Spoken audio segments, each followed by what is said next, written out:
Hey guys, it's Will from Potato Strong. I got a question about cravings, junk food cravings. So I thought I'd do a little video on that. How did I deal with it during my Starch solution phase here for the last year and a half? We're all human and we get cravings or thoughts about certain foods. So I just wanted to mention a few things.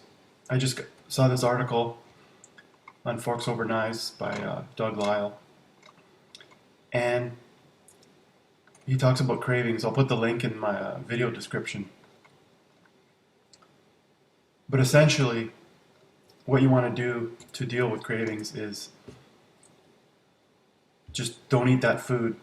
And the longer you go without doing that, you'll lose that desire because it gets reinforced when you eat the food, you think about the food, you picture the food, you picture yourself eating it. And the only way out of that trap is to avoid the food. So people try to avoid certain things for a little while, but then they eat it. It builds up, and they just get into a cycle. So that's the main issue is that, I think about it as alcohol or alcoholics or smokers, where you need to basically avoid, you need to abstain from a long enough period that you just lose those cravings and images.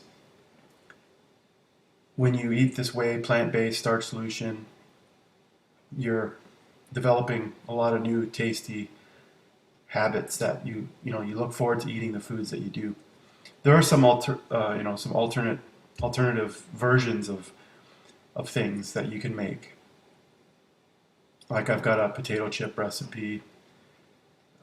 If you need a crispy, crunchy sort of texture, baked nacho chips, things like that. For sweets, it's a bit trickier, but you can have fruit, dates can help.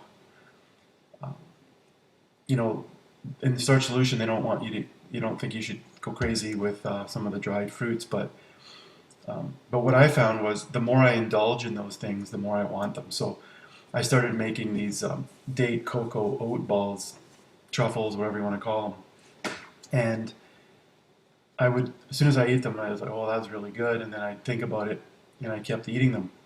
I go through the batch fairly quickly, and I don't really even have a sweet tooth, but if you're gonna make certain things that are like a dessert or something, you can make vegan versions that are low fat, no fat. But even some of these can have problems if there's, a lot of them might have a lot of sugar. So an occasional treat. But what I found is I was making this, we made this chocolate orange cake from Fat Free Vegan. It's incredible. And once we made it, it was like, oh, that was really good. We started making it, you know, again, and I can see that trigger starting to happen. And like I say, I don't really even have a sweet tooth. I had more of a salt or fat, like a chips and dip type of craving.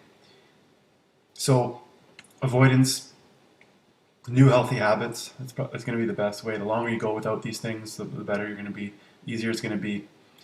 Um, I was actually at a gathering yesterday and people were eating cheese balls and cheese and crackers and sausage, and it was kind of gross. Like, so I've definitely changed my mentality where you don't even want that stuff.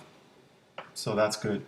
Another thing with cravings, some people think that when you crave something, you're actually it's a legitimate desire, craving of your body for a nutrient or something.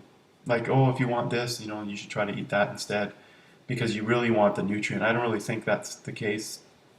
For me, it's just a pattern of behavior. It's pleasure and pain. You ate these desserts or chips or whatever, and it tasted good. Salt, sugar, fat. There's a book on that as well. Um, and so, understanding that it's just a human desire to seek out calories, seek out the pleasure, um, and you know, just break those habits by creating new healthy habits. So you start to crave. Like I'm eating a lot more vegetables now. I crave certain things, like in my stir fries or um, So, but if you do happen to make something, there's definitely a healthy alternative. So the other thing I wanted to show, I mentioned the pleasure trap. There's this book by Doug Lisle, and he's got some helpful tips about just how we function and just how this works, and it gives you some understanding that it's just kind of a natural instinct that we need to manage. So just a quick video on that. Well, it's 5 minutes or so now, but hopefully that helps. Check out the couple of links that I put in the description. Okay, guys, see you later. Please click this button here, which will subscribe you to my channel so you'll get future videos from me. And please like and share this video as well with your friends and family. That'll help spread the healthy eating message with more and more people. And below, there's a video description, has all sorts of healthy links to my quick start guide and newsletter and other helpful information that'll help you in your plant-based eating journey. Thanks.